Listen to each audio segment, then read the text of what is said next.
And as mentioned, welcome to the Institute of World Politics, and thank you for attending the lecture today on religion, foreign policy, national security, why religion and religious freedom matter. My name is, as mentioned, is Chaplain Alan Palmaville. I have the distinguished honor of introducing our guest speaker. Mr. Knox Thames is the Director of Policy and Research at the U.S. Commission on International Religious Freedom, or UCSIRF for short. The Commission is an independent U.S. government advisory body established to monitor religious freedom conditions worldwide and make policy recommendations to the President, the Secretary of State, and to Congress. Mr. Thames is also an adjunct professor for the U.S. Army War College and is a member of the State Department's Religion and Foreign Policy Working Group. Before coming to USCIRF, he was the lead State Department officer on religious freedom issues in a multilateral fora such as the United Nations and the Organization for Security and Cooperation in Europe, or OSCE, and he serves in the Office of International Religious Freedom. Mr. Thames is also counsel for 6 years on the U.S. Commission of Security and Cooperation in Europe, or the Helsinki Commission, focusing on religious freedom and religious tolerance, issues involving refugees and internationally displaced persons, and democracy for human rights in Central Asia. From 2004 to 2012, the State Department appointed Mr. Thames to the OSCE panel of experts on freedom of religion or belief, and in 2010 he was invited to join the Council on Foreign Relations as a term member.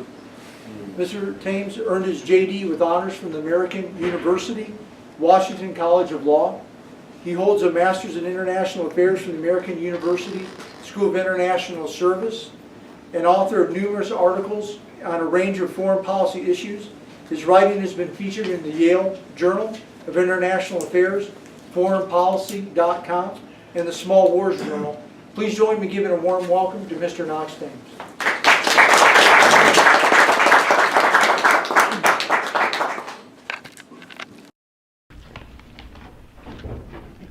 Well, thank you, Chaplain Palmaville, for introducing me this afternoon and inviting me here to speak. It's been a pleasure to get to know the chaplain and the other chaplains here. I've been working with the Chaplaincy Corps for the past couple of years as they've been looking to engage their new mission of religious leader engagement. And I've really come to have great respect for our men and women who serve in the Chaplaincy Corps. They really do live out their motto, Pro Dea e Patria, for God and country. So thank you, Chaplain, for having me here today. I want to thank Dr. Lenkowski and the Institute for World Politics for making this venue possible for me. And for everyone here, I'll do my best to keep this interesting and hopefully have some thought-provoking comments, and we can have a good discussion after my presentation. I understand, in the digital age, I'm probably competing with your iPhone or maybe Angry Birds or Twitter. But if you're on Twitter, be sure to follow me at Thames22. You can live tweet it right now, so I would welcome that. And as the chaplain mentioned, I work at the U.S. Commission on International Religious Freedom as the director of our Policy and Research Unit. All our materials are publicly available on our website, which is www.uscirf.gov, different reports and country analysis. In addition, many of the themes that I'll be speaking about today I've written on in my private capacity, and I've collected all those different articles on my own blog page, which is 30yearswar.blogspot.com. So 30yearswar-blogspot.com. So today I'm going to talk about three main things. First, I'm going to talk about the U.S. commitment to religious freedom and the current mechanisms that are in place to effectuate that policy. Secondly, I'm going to share some examples of where religious freedoms are being pressured and challenged around the globe. And then lastly, knowing of IWP's focus on statecraft and national security, I'm going to talk about why I think it's in U.S. interests to promote this fundamental freedom. So first, let me answer a very fundamental question. What is religious freedom? What is sort of the baseline that my commission operates on? We look to the international conventions and covenants that have created the body of human rights law. This emerged after World War II, literally out of the ashes of the Holocaust. Movement came about to create international standards that would help create a benchmark to gauge how countries are treating their own citizens. The foremost one, the first one, was the Universal Declaration of Human Rights. It was passed by the UN General Assembly without no votes, although there were several countries that abstained, one of which was Saudi Arabia, which did so because it was concerned with the religious freedom provisions in the Universal Declaration and also the rights that were given women. But nevertheless, it passed with no negative votes. 20 years later, that aspirational document, the non-binding declaration, was made binding through the passage of the International Covenant on Civil and Political Rights, which now I believe 167 countries have signed and ratified, including our own. And these two documents are really the core of the international framework that's been established to protect and promote human rights. And among that, for our religious freedom work, it's Article 18 of the Universal Declaration. Now, I'll read you the definition that Article 18 uses, as it's really the touchstone for our work. And you'll hear that while it doesn't use our First Amendment's language of free exercise or establishment clause, it's a very all-encompassing definition. So Article 18 declares, quote, "Everyone has the right to freedom of thought, conscience, and religion. This right includes freedom to change his religion or belief, and freedom, either alone or in community with others, and in public or private, to manifest his religion or belief in teaching, practice, worship, and observance." So this covers a lot. This covers theistic beliefs, polytheistic, atheistic, deistic, the right to believe in God or to believe in nothing. It's the right to go to worship, to preach a sermon, to hear the word, to educate children, and to be free from coercion. I mean, if any of you all go to church or synagogue or mosque, if you think about the different rights that are enjoyed just by that simple act, freedom of assembly, freedom of speech, freedom of movement, and these are all bound together in Article 18. Now, with Article 18 being the cornerstone or the guide star for our work on religious freedom, what does the U.S. government do? Well, our unique set of mechanisms emerged in 1998 with the passage by Congress and the signing of the bill by President Clinton of the International Religious Freedom Act, which in my field goes by its acronym IRFA or IRFA. So if you're in the religious freedom world, you hear a lot about IRFA. It's a funny word. IRFA did several things. Firstly, it established that the protection and promotion of religious freedom shall be a foreign policy priority of the U.S. government. At the time, Congress felt that this issue wasn't being raised adequately in our bilateral relations, that if it was in the talking points, it was at the bottom of the list. And while critics have often said that Congress is trying to create a hierarchy of rights, I actually think Congress is trying to create parity, to say that religious freedom should be raised among the other issues of the day in a bilateral relationship in a significant and straightforward way. In addition, Congress wanted to recognize the important role that religious freedom played in our own country's history. Of course, we all know that the first settlers came to these shores fleeing religious persecution in Europe, and that how the First Amendment to our Constitution has played such a remarkable role in giving our religious life such vitality and depth. So to enact, to live out this commitment, IRFA did three main things, and I'll go through all three. Firstly, it created a special office inside the State Department, the Office of International Religious Freedom, which is headed by an ambassador at large for international religious freedom. The act said that the ambassador at large shall be a principal advisor to the President and Secretary of State on matters relating to religious freedom. So the ambassador at large is the point person, the leading U.S. diplomat on religious freedom matters internationally. And the office, which supports the ambassador, issues and writes an annual report on religious freedom in every country in the world, except our own. So they cover everything from Canada to Andorra to China to Pakistan. The second thing the act did was to create my commission, the U.S. Commission on International Religious Freedom.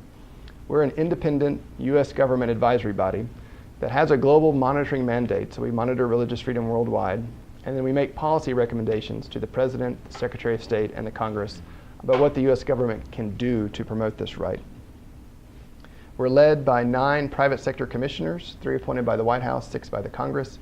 They're all volunteers, they have day jobs elsewhere, and they guide our work. And then we have a professional staff of about 15, and the policy unit that I direct is the largest part of our overall staff. Each colleague has different country or thematic issues in their portfolio. So we really try to keep tabs on everything that's going on with religious freedom worldwide. Now, there are some similarities to our commission and the office in the State Department. We both issue annual reports. However, the State Department, like I said, does one on every country.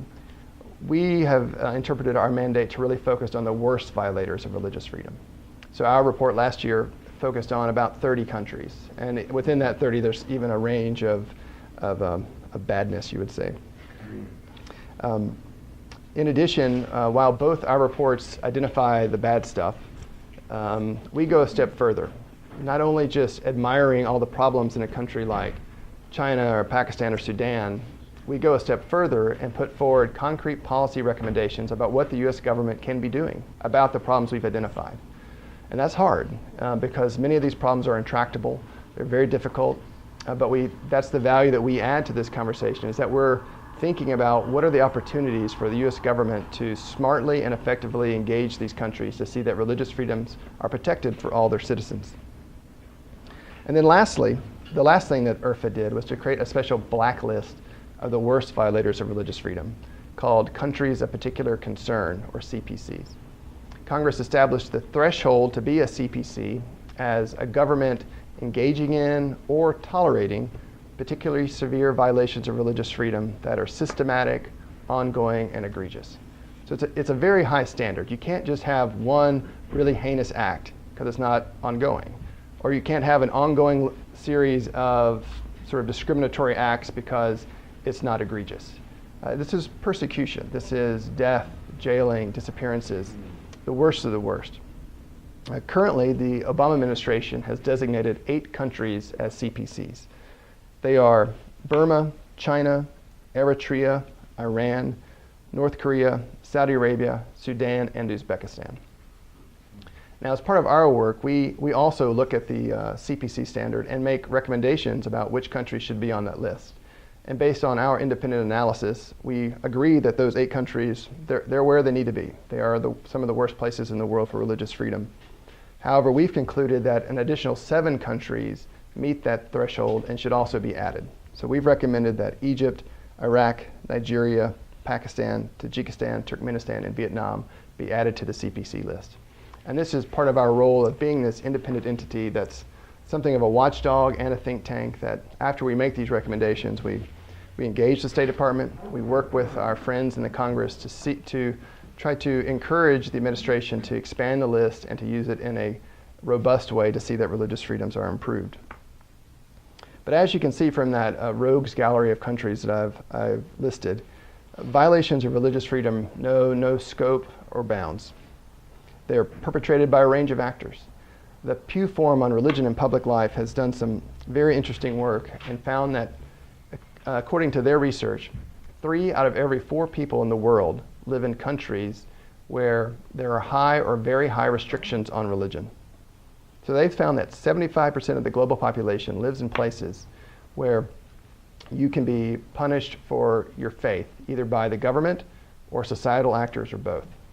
Now, they're not saying that 75% of the world is being actively persecuted, but rather that 3 out of every 4 people live in a country where if you deviate from the established permissible lanes for religious activity, you're going to be in a world of hurt. Now, combining with that survey work, there's been additional survey work that has found that 80% of the global population believes in something greater than themselves. So 80% of the world believes in God or some higher being that directs the lives of men and women. So we live in an increasingly religious world with increasing restrictions on religion. This is a recipe for conflict, and we're seeing that playing out today. It's a growing crisis that is leading to instability and violence. And in key countries and theaters, we've seen a rising tide of violent religious extremism that seeks to forcibly apply its religious interpretations on entire nations. In addition, there's just good old-fashioned authoritarianism that hasn't gone out of style, that continues to quash any religious activity that it doesn't condone or control. So a few snapshots of some of the worst places for religious freedom. In Egypt, there's been an unprecedented level of sectarian attacks particularly against Christians, after the Military broke up the Muslim Brother protest on August 14th. In the days following, we saw an unprecedented wave of violence against Coptic Christians. More than 130 churches and religious structures, homes and businesses were attacked. In addition, Shia Muslims in Egypt have been lynched just because they're Shia. Furthermore, members of the majority faith, Sunni Muslims, who dare to challenge sort of established religious norms have been charged with blasphemy. In Iran, the regime is particularly hard on religious minorities, in particular Baha'is, but also Christians and Sufi Muslims.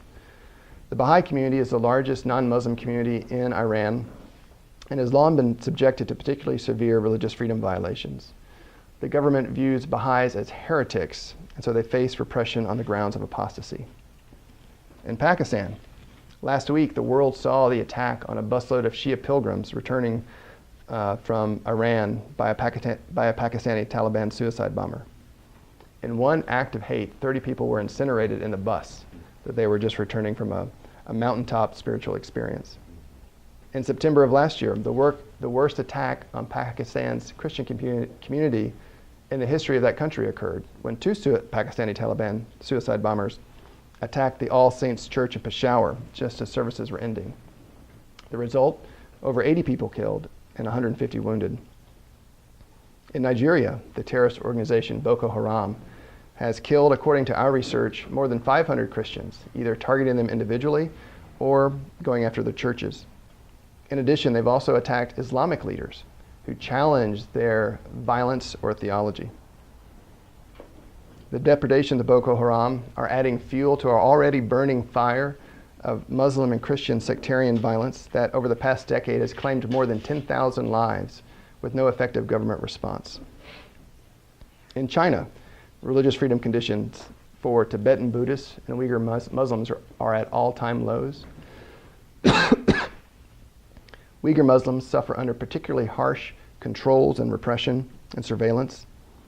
And this kind of government clamping down on Islamic activity also occurs throughout Central Asia, particularly Uzbekistan, where NGOs report that over 10,000 individuals are jailed in Uzbekistan because of their religious belief or affiliation. Elsewhere in Asia, Muslims in Burma and Sri Lanka have suffered from the hands of extremists and mob attacks, as have Christians and other minorities. So our world is increasingly religious, and we see increasing violations. This bedeviling nexus of religion, violence, and extremism that rose to international prominence after 9/11 is going to continue to confront the United States with severe challenges for the foreseeable future. And now, after the upheavals of the Arab Spring, we're seeing new political actors empowered, and they're working to reconsider the relationship between religion and state, and are creating space for religion-based terrorism.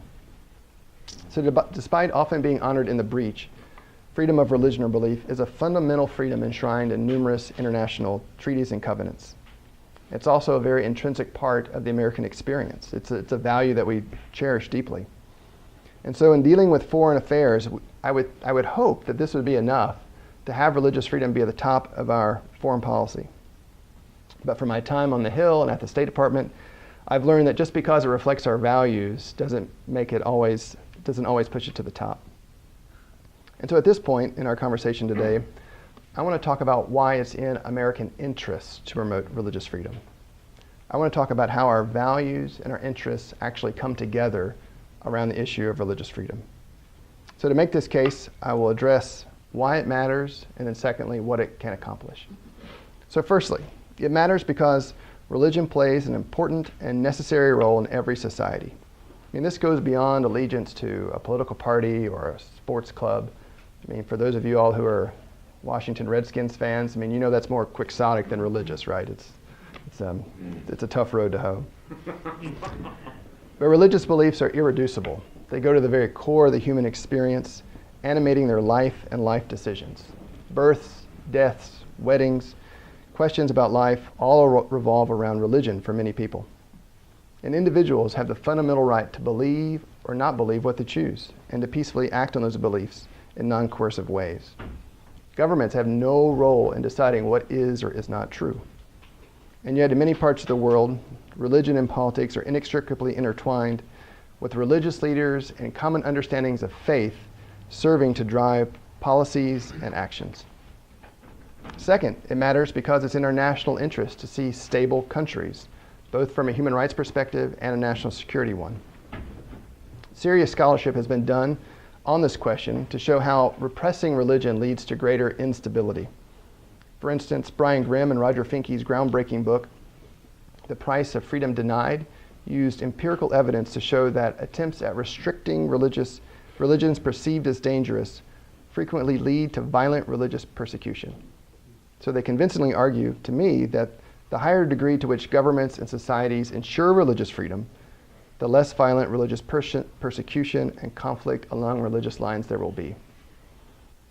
Or to look at it in a more positive way, conditions of religious freedom enable societies to succeed.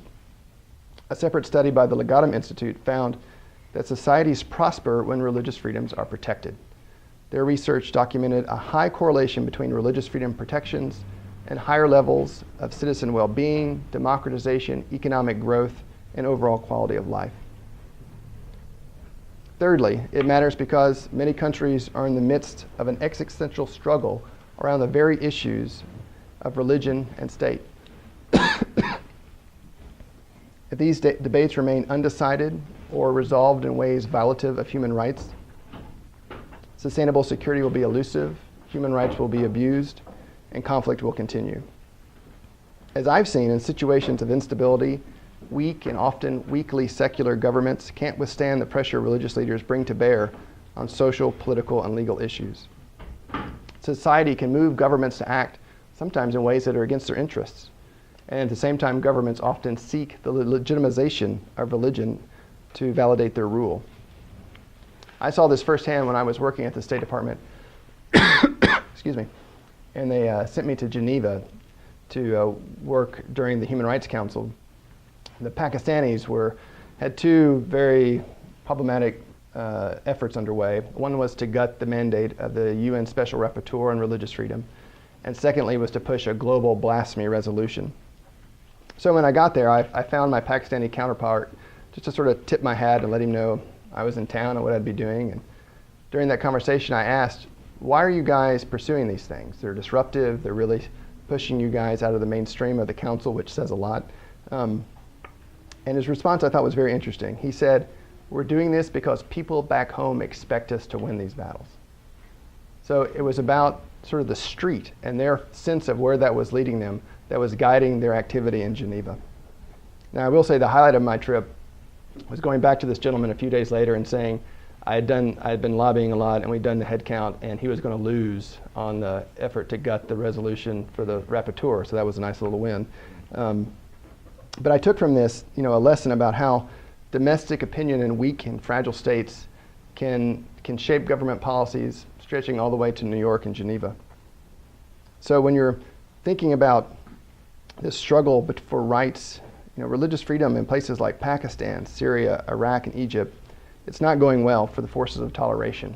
And this rising tide of extremism is seeking to overtake many of these countries. I'm going to grab a drink of water, excuse me.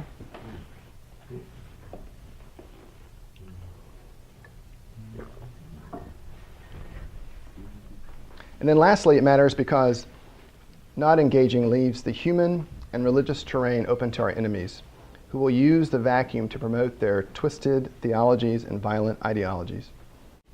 Many violent extremist groups and terrorist organizations view themselves as being in a battle of ideas. Doing nothing gives us struggle over to extremist voices who can overwhelm a society through volume or violence. I've seen this throughout South Asia and the Middle East. Pushing other aside, they extinguish or suppress traditional voices that offer a plurality of religious views. And this void fosters extremism that can lead to violence, threatens religious minorities, and destabilizes societies. So therefore, to ensure the stability and prosperity of nations, it's in the interests of the United States to augment our strategic planning and policies to have a greater sensitivity of the role of religion and the value of religious freedom. Encouraging the creation of civic space for religious actors where they can peacefully debate the role of religion and state can help push extremist voices out or at least begin to counterbalance them. And I think this needs to be a foreign policy priority. There's nothing these terrorist organizations or extremist groups fear more then losing their ability to justify their heinous acts through the guise of religion. If you doubt me, then why do they keep knocking off or trying to kill folks that speak out against them? If alternative religious views weren't a threat, why would they waste the bullet? I mean, just look at Pakistan. In 2011, the governor of Punjab province, Salman Taseer, a Muslim, was killed by his bodyguard because he criticized Pakistan's heinous blasphemy law. 2 months later, the Pakistani Taliban killed my friend Shahbaz Bhatti, who was a Christian member of the Pakistani cabinet and had also been very critical of the blasphemy law. More recently, the TTP attempted to kill Malala Yousafzai, this young little girl, because of her advocacy for women's rights. And I would note that the forces that attack these brave individuals are the same forces that target our service members in Afghanistan and our supply routes going through Pakistan. They're the same enemy, and they feed off owning the religious space. So what I'm arguing is that sustainable security can be fostered by promoting religious tolerance and promoting religious freedom through the creation of civic space for a wide range of individuals to participate in peaceful religious discussion. To be sure, I'm not saying that religious freedom alone can win this fight. Force at arms at times will be necessary. But it can make any counter-extremism or counter-insurgency strategy more effective, stronger, and the results more durable. It's not a silver bullet. I'm not saying that. I don't really believe in silver bullets. But to quote my friend Mike Hoyt, who the chaplains here may know, Colonel Hoyt was a former combatant command chaplain of multinational forces in Iraq. He said that this kind of work needs to be in the ammunition belt that brings stability. Now, I've done some research into military thinking, and I think both old and new military scholarship supports these arguments. For instance, the great 19th century military strategists Karl von Clausewitz and Henri de Jomani. These two thinkers and rivals, they were even on opposing sides of the Battle of Borodino, they shaped generations of military leaders. And Clausewitz wrote about the importance of taking an enemy's center of gravity. And I think this offers some interesting connections for what we're talking about today. He explained, quote, "A center of gravity is always found where the mass is concentrated the most densely. It presents the most effective target for a blow." He called it, quote, "the central feature of the enemy's power and therefore the point at which all our energy should be directed." End quote. So the resulting disruption would have strong reverberations throughout the entire body, well beyond the immediate point of impact. And I think the same would be true for attacking the religious center of gravity for these terrorist groups and extremist organizations. De Jomani, in his treatise, The Art of War, wrote on this issue almost as if from modern time. He said that conflicts, quote, "originating in religious or political dogmas are most deplorable because they enlist the worst passions and become vindictive, cruel, and terrible." De Jomani saw that religion as a motivator runs extremely deep, deeper than nationalism or money. Another Frenchman, but from the 20th century, David Galula, agreed.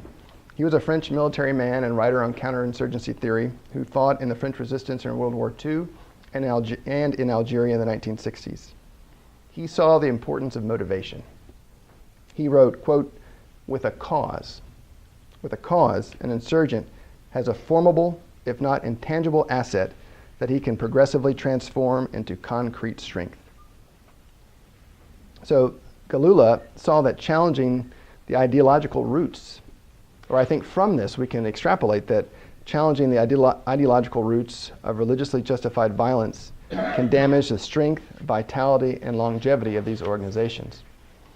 Now you probably, more recently we have the Counterinsurgency Field Manual, FM 324. In that writing, Petraeus and others rediscovered Galula, and you hear much of his writings throughout the manual. One part from it I will pull out for you is a section that focuses on the mobilization message. It notes vulnerabilities of identity-based insurgencies through inconsistencies in their message, as it creates the potential for internal divisions. It shows how counterinsurgents may be able to capture an insurgent's cause, such as one based in religion, by appealing to a moderate interpretation. And it correctly states, in my opinion, that when a credible religious figure or other respected leader passes on this kind of message, the counteraction is even more effective. So I think this concept has application across many situations of concern. And these are very solid insights. Now, my criticism of the field manual is that this is only a very small portion of the 400-some pages. And the manual also places great emphasis on reconciliation to pull religious actors into the orbit of the government. But it fails to contemplate the consequences of pulling in Taliban-esque religious leaders towards a capital, and while that may address short-term hostilities, it's sowing seeds for long-term instability. So with all this being said, I think a new approach is needed. The global religious terrain is complex and dynamic. It's an adaptive system with a very long time horizon. Yet we ignore these issues at our peril. Yes, these are complicated. Yes, they're sensitive. But doing nothing is just unsustainable.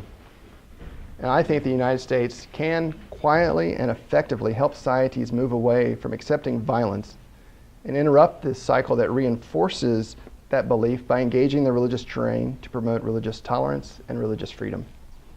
Developing a greater recognition of the religious dynamic through smart and aggressive promotion of religious tolerance and freedom would better position the United States to bolster those voices, those individuals and organizations that are fighting for a progressive and prosperous future for their countries. This advances human rights and national security.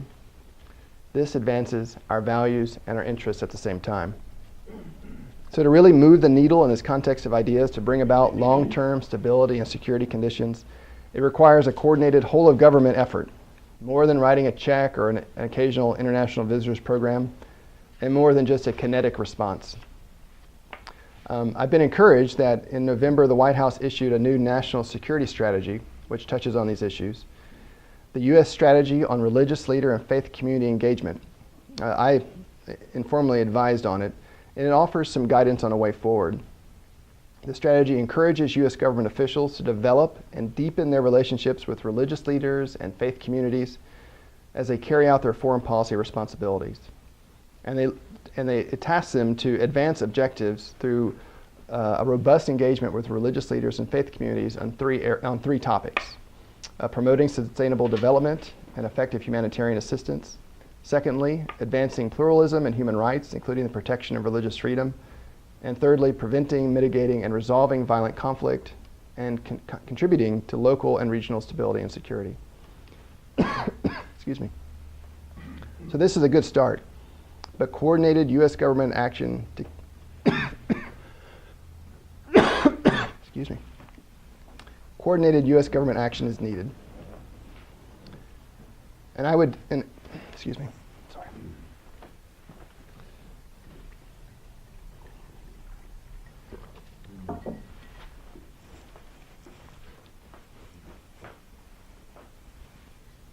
So to make this a priority, I think there are 6 things that should happen.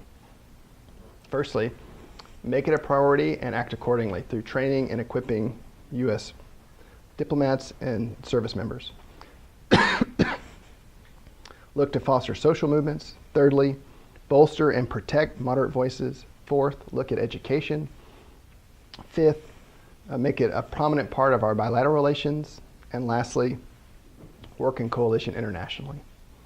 Now, this isn't some stratagem, some scheme to outwit our opponents, but we need a real strategy to see sustainable security.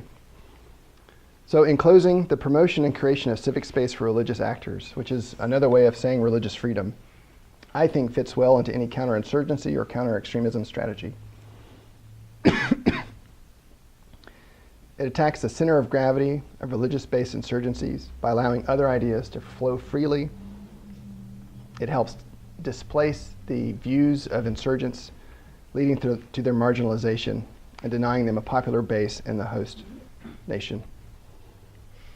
President Obama spoke of the challenge of confronting such cases in his speech to the National Defense University, saying, quote, "We need all elements of national power to win a battle of wills, a battle of ideas." And I think that's right. When religion is a driver in asymmetrical conflicts, providing opportunities for religious debate,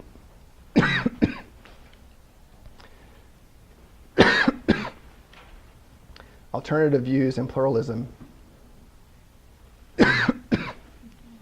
can be an asymmetrical response. It is on this issue that our interests and values meet. So thank you very much. Apologize for my coughing. I'll grab a drink of water and I'm happy to answer your questions.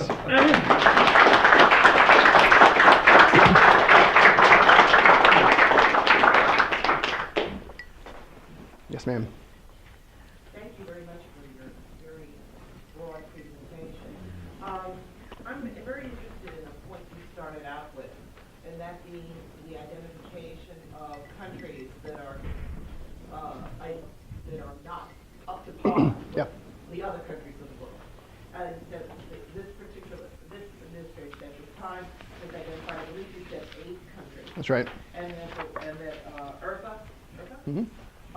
proceeded to identify an additional 7. In identifying these countries, what can we expect from any kind of action? Beyond identification, Right. in other words? I'm not saying go to war, nor am I saying sanctions, but what process, what is the result of identifying beyond identifying? Great. That's a great question. And the Act, IRFA, when it created this system, created a menu of options for the U.S. government.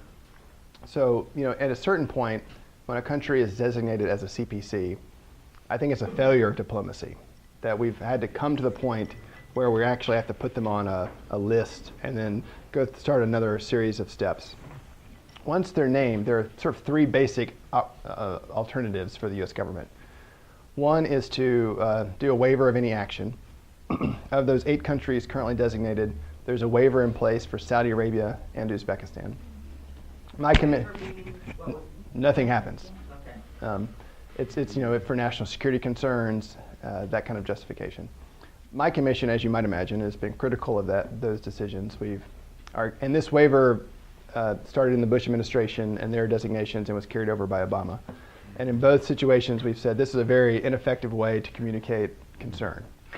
The second option that IRFA gives is to create a roadmap or some kind of binding agreement. So in theory, once a country is designated, there can be some very high-level diplomacy that comes up with an agreed set of benchmarks that if a country meets those, they would then be delisted. The only time that's been used at all in the 15-year history of all this was with Vietnam. When they were designated in 2004, a roadmap was created, and it was very smartly, it was tied to their WTO accession. So there was a real consequence. They were uniquely motivated to work on this list. And 2 years later, the State Department felt like they had met a number of the benchmarks and they were delisted. And so this roadmap led the Vietnamese to take actions that they wouldn't do otherwise. And then the last option is some sort of punitive action, a sanction of some kind. For the remaining 6, there are sanctions in place. However, they've all been double-hatted. And so, for example, China. The sanctions in place in China were first, it's an arms embargo, were set in place because of Tiananmen Square. And then when they were designated as a CPC, the State Department said, oh yeah, okay, those are now also for religious freedom. We don't like that as an idea either, because it's not an effective way to communicate this issue is of such concern, we're doing nothing different. And then of the other 7 we've identified that should meet that threshold, we're just trying to get the State Department to put them on the list. And then we can talk later about what to do once that action's taken. Then to that point, you mentioned Vietnam. You mentioned that there was this binding dialogue, and which was effective because of WTO. Yep. And then, but evidently now you would still have Vietnam on the list still. Well, that's where we felt that the State Department let them off the hook too soon, and that the issues that weren't addressed have now come back to create bigger problems for that country. Gotcha. Yes, sir. Hi, my name is Jeffrey David Capella. I'd first like to thank you for extending us the courtesy of your time. That said, I'd like to revisit one of the observations you shared, which kind of mirrors some of my own frustrations, particularly your experience in the field, specifically your experience with your Pakistani counterpart. I guess my question centers around that observation. What proposals would the speaker advocate to insulate efforts to ensure religious freedom from being co-opted by more dogmatic theologies as a facilitative means to lower the entrance barrier for said dogmatic theologies being included in any number of countries' national political discourse is kind of a part of a general, broader campaign of calculated aggression, whose goal is to secure socio-political centers of gravity to be used to change a free, open socio-political system to one that's more exclusively theocratic in nature. For example, during the era of nightmares, what I call it, you had the Muslim Brotherhood who were told, oh, they're so supportive of democracy, prior to them being included in the national discourse of Egypt. Yep. Once the Muslim Brotherhood is included in the national discourse of Egypt, they solidify their centers of gravity socio-politically, then change Egypt to a more dictatorial theocratic regime. You had Coptic Christians being crucified in front of the presidential palace. What approaches would you advocate to insulate the idea of religious freedom being co-opted by dogmatic elements so that they can't be used to facilitate that kind of campaign? That's a great question, and it's a hard question to answer. And that is sort of the issue of the day. How do we balance this protecting this fundamental freedom that I think leads to intrinsic good when there are people that will try to abuse it to advocate or advance their political agendas? I think firstly it has to happen. This, like I said, this is not done by itself. This is done in concert with other activities. One is to ensure that there's a secure rule of law, that there are sort of established rules of the road so that everyone's playing on a somewhat equal footing. I mean, the Muslim Brotherhood was changing the rules of the road to give them an advantage over other groups in society. It's not easy. It's very contextualized, but sort of the general answer to your question, I think it's, we're not doing this in a vacuum, but we're also trying to work in concert with other issues, and so the religious freedom promotion is done in a rule of law framework, and also understanding that one human right can't trump others, so you can't use it to bludgeon everybody else.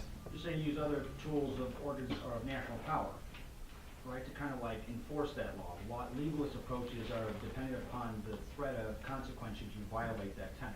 How do you apply that to actors who don't care if they live or die? I mean, if they don't care if they break the law.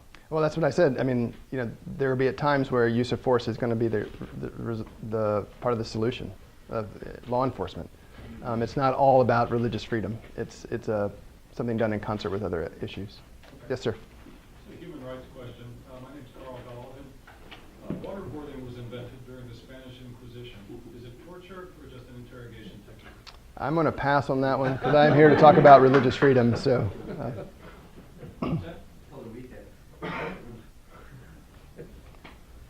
Any other questions? Yes, sir. I have a kind of two-part question. What are your thoughts on the decline of Christianity in Western Europe among the homogeneous people there, and the rise of the demand for rights, demand for Sharia law, and the demands for laws towards Islamic favoring statuses of the recent immigrants in Western Europe? We saw clashes in Paris and other major French cities some years ago. Those two seem to be diametrically opposed. I firsthand have seen churches turn into pizzerias, discotheques, parking garages. Meanwhile, I see mosques on the rise in England, France, and other Western cities. Where do you see that 10, 15, 20 years from now? Well, one issue that we've been concerned about in the context of Western Europe is government limitations on religious practice. So we have criticized limitations on Islamic dress, headscarf, the burqa bans. We think that's all just a bad idea, and it doesn't comport with human rights standards. And it actually, in my opinion, doesn't accomplish the goal that the drafters are trying to accomplish. They want to try to integrate these communities to help them in the context of France, understand equality, liberté, fraternity. Well, forcing a little girl to choose between her faith and going to a public school, a lot of them are going to choose their faith. And those are the girls you're trying to reach with these values. So why put up these entrance barriers that are going to push them out to the margins, to these banlieues and small, madrasa-run schools from folks that definitely don't share the values of French society. We've also been critical of the ritual slaughter bans we see popping up and circumcision issues in different Western European countries. These are things that we think, while there is, interestingly, an increasing interest in Western Europe in promoting religious freedom internationally, the European Union this past summer issued guidelines on religious freedom promotion. It's only one of 7 issues that they have established guidelines like that for their diplomats in the field. They're very good. They're very good. The British, the Dutch, the Norwegians, the Germans to some extent all have these sort of new focus on religious freedom outside of the EU space. So that's something that we're thinking about. How do we harness that, help work in cooperation? We've been doing this for 15 years. They're just getting started. How can we work in tandem? Because this is a global problem. In my opinion, I think religious freedom conditions are becoming more challenging than we've seen in a long time. A lot of it has to do with the rise of non-state actors. And it requires a global response. So how do we bring together these European nations to address these issues? That being said, we've also told our European friends that you'll have a stronger voice on these issues internationally if you're respecting people's human rights domestically. So if they have a large Muslim population and they'll need places to worship, then they should have the right to build a mosque, in line with zoning ordinances. But for example, when the Swiss amended their constitution to ban the building of minarets in their country, we thought that went too far. That was an unusual limitation placed on one particular religious community. Going too far to amend a constitution seemed excessive. So I've sort of touched on several points there, but that's how I'd respond. Yes, sir. Sir, thanks for coming. My name is David Bolus. I'm a U.S. Army chaplain at Fort Belvoir. And my question is, what is your opinion on how the Department of Defense has done in religious engagements in Iraq and Afghanistan? Have we been effective? As a chaplain, we get some training in that. At times we've been encouraged to do it. At times we've been discouraged. Right. But how have we done in your view? My critique has been that while the military got something very right in saying, hey, we've got these chaplains. They've been around since the Continental Army. They get religion. We're in Iraq, Afghanistan. These are contexts where religion pervades everything. This is a resource that we should take advantage of. Figure out a way to get them outside the wire, to respect their non-combatant status, but to allow them to engage religious leaders to help us understand the sort of human terrain. I think that was a great idea. My friend Mike Hoyt, when he was out in Baghdad, he had this remarkable engagement with Sunni and Shia religious leaders as well as religious minority groups to promote interfaith understanding. Over almost, I guess, about a year of work with highs and lows, he eventually held a conference in Baghdad that brought together these senior religious leaders, many of whom had ties with terrorist organizations, to try to come together around that they didn't want to see their religion used to advocate violence. And on the last day of their conference, you had the second bombing of the Shia mosque in the south. And as he tells it, Ambassador Crocker and Petraeus met with them and said they were about to issue a statement. It was a Sunni, Shia, and religious minority joint statement condemning religious violence, religiously motivated violence. And they said, do you guys still want to do this? Because the folks we're fighting will see this as a threat. And they were brave, and they said yes, and they issued it. And the level of reprisal attacks after the second Samarra mosque bombing was dramatically lower than the first. And was this 100% because of this statement? Tough to say, but I think it had a big part to doing it. And sadly, Al-Qaeda in Iraq did go out and kill some of those imams that spoke up because they saw them for the threat that they were to their sort of religious hegemony. I think that was a really unique effort. And I've been talking with Mike about how do we sort of take those lessons learned and look to apply them now that we're out of Iraq, now that Afghanistan is drawing down and sort of the steady state operations. And it's a continuing conversation. But I think the sort of the secret sauce that chaplains bring is that you guys get religion and that you'll have the ability to engage religious leaders in a way that I couldn't because I'm wearing a suit. But you guys have a cross on your lapel or whatever faith tradition you're coming from, and that opens doors in ways that are unique, and I think is something that you guys need to be trained up for and figure out a way to reward those who decide to pursue this so they can build on that expertise and not just be rotated to, some fort in Iowa after they've had all these unique experiences, abroad. Yes, ma'am. I'm an economist, so I'm kind of thinking about the long-run unintended consequences of what we're trying to accomplish here. So, for example, it seems to me that countries that tend to have high degrees gotten to that state of being in a very organic way. Yes, they're protected by the rule of law, and they're written into the Constitution, but the society at large has to demand those things for them to be embraced. So what are the long-run unintended consequences of using the state to try to coerce or to try to kind of forcibly get people to accept more religious freedom? Can we do that? Well, I would say the state can't force people to do anything like that. That it's more this is going to be sort of a different answer for each country you're talking about, so it's hard to. I think you're onto a good question, but it's, as I'm sort of thinking how to answer, I think I would answer it differently in different country contexts. But Pakistan is a country I know pretty well. It's an incredibly religious country. I mean, religion pervades everything, and there are a lot of people who are against, where we'd hope Pakistan would go, where many Pakistanis want to see their country go, that use religion to justify terrorist attacks. And so it's a part of this combined effort is, enforcing rule of law. If you incite violence or go kill someone, you should go to jail. It doesn't happen very often in Pakistan. That's a critical part. At the same time, you need to figure out a way to address those who are sort of indoctrinating the country that Islam teaches you can go kill someone and that's a good thing. A lot of my Muslim friends say they believe it differently. And so how do we help those voices find equal footing so that the traditional, more tolerant Sufism of Pakistan can help lead that country away from accepting violence as normative? I mean, Pakistan's a country that has nuclear weapons. They're forward deployed. How are we going to, the army is this bastion of secularism, but it also pulls from the ranks of Pakistani society.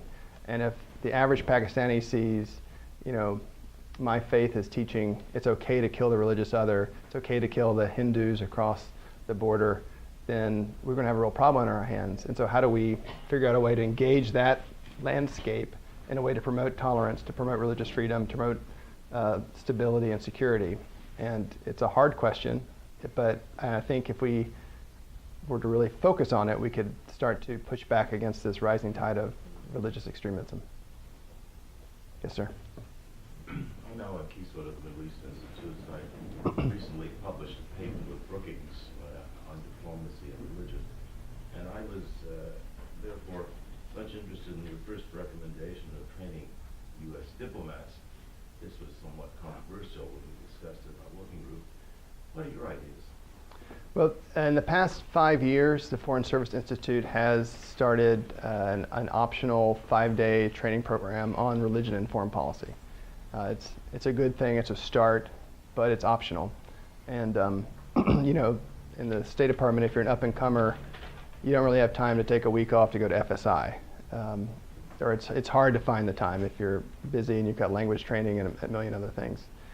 So we've said it should be a requirement that, especially for people going out to posts in environments that are just covered in religion, that they need to have this training. It should be a requirement, and it shouldn't just be like the A100 level class, but all the way up to the senior levels.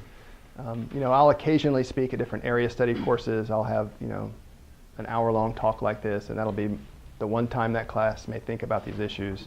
I think there just needs to be a lot more of it. The challenge is how much do the diplomats need to be an expert on these issues? I don't think they need to be an expert, but they need to know where the experts are, how to contact them. They need to have a literacy that enables them to dig deeper than they normally do. Of course, we've advocated for more resources for the State Department to do this because it's a resource-constrained environment. We've also talked about, with the chaplaincy training down at Fort Jackson, where all the chaplaincy centers are co-located, having a specific carve-out for them so they can have the tools they need to do this religious leader engagement mission. I think there's a lot of hesitancy to do more because, frankly, people are afraid they're going to screw it up. They'll make it worse.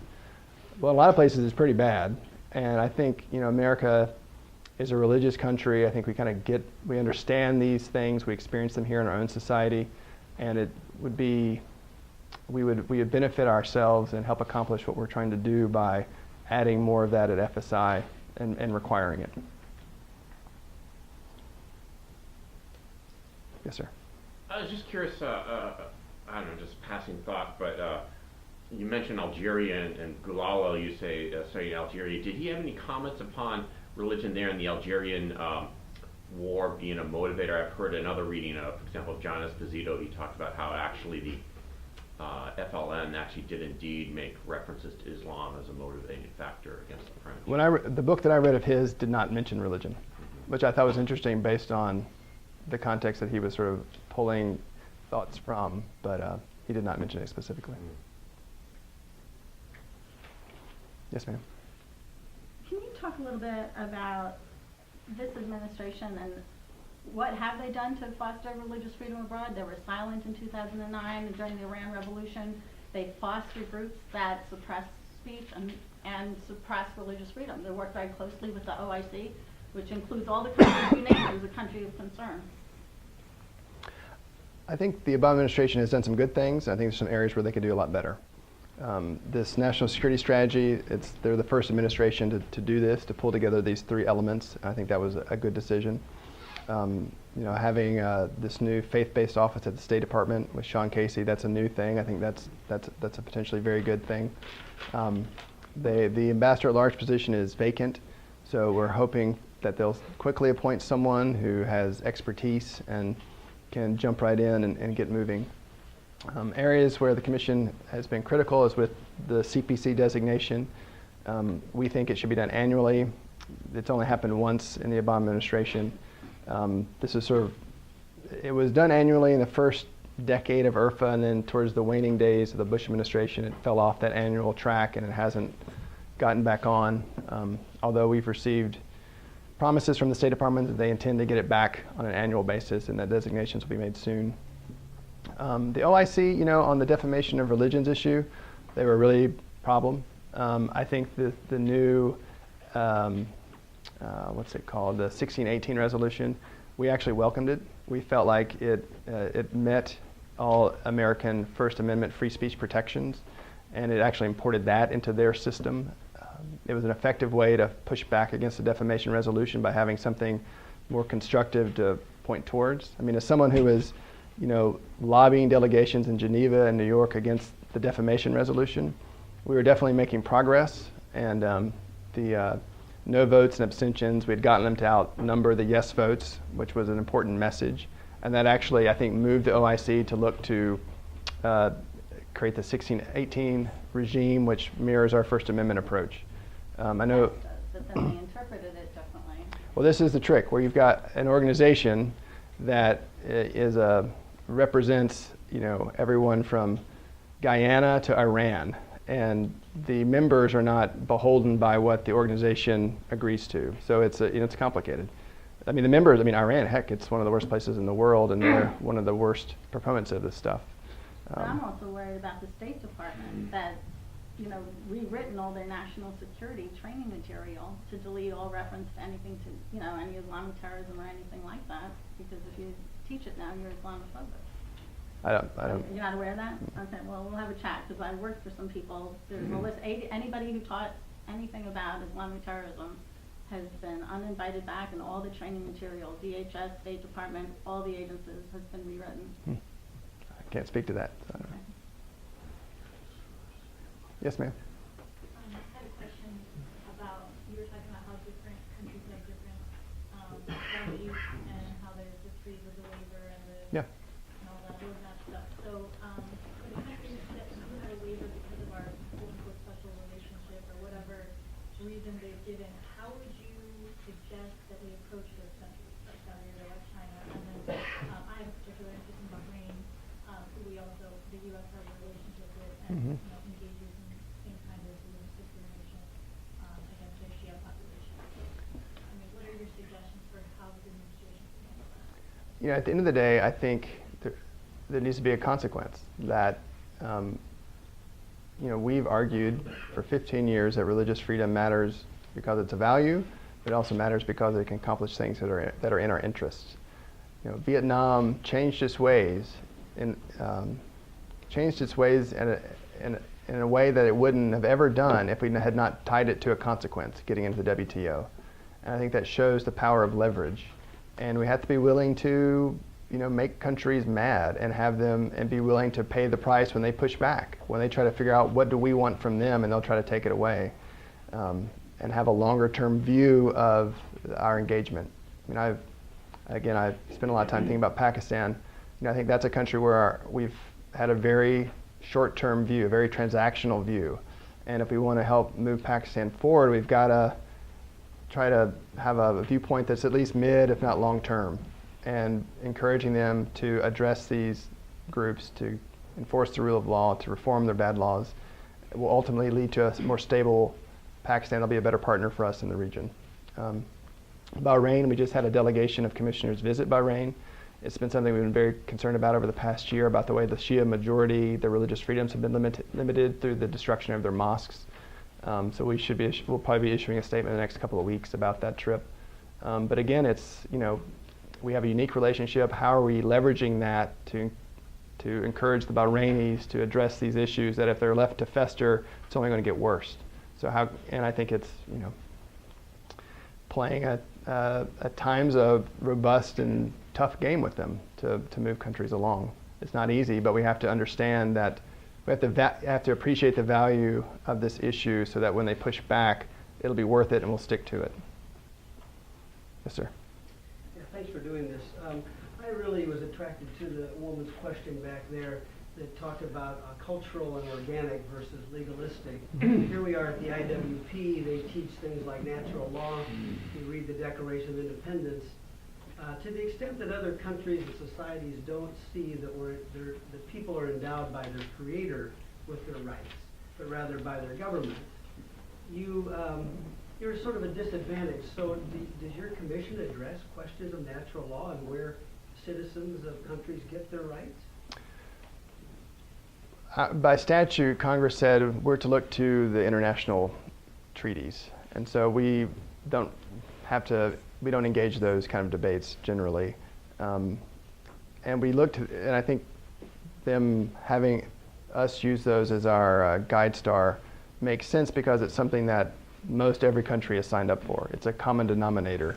And so, but I would personally believe that these rights aren't given to individuals by their government, but they're just inalienable. They're part of, because you're human, you have these rights. But that's usually a level of sophistication in an argument that we don't get to, because it's more like, stop torturing this person, let this person out of jail. I mean, so many of the countries we're dealing with, it's a life or death question, not the. I hope Pakistan will one day have this debate that you're referencing, but they're a long way from getting there, as are many of these countries that I've mentioned today. But you're not allowed by law to even broach that topic? No, we're not prohibited from it, but it's more, we're given in our mandate international law as our starting point. Sort of this it's a common standard that everyone recognizes, whether or not they live by it or not. And so we avoid arguments of, you're trying to export the First Amendment. First Amendments work great. I wouldn't mind exporting it. But the international standards are what they're international, and that's something that we can use as a more effective starting point to encourage a government to respect the rights of their citizens.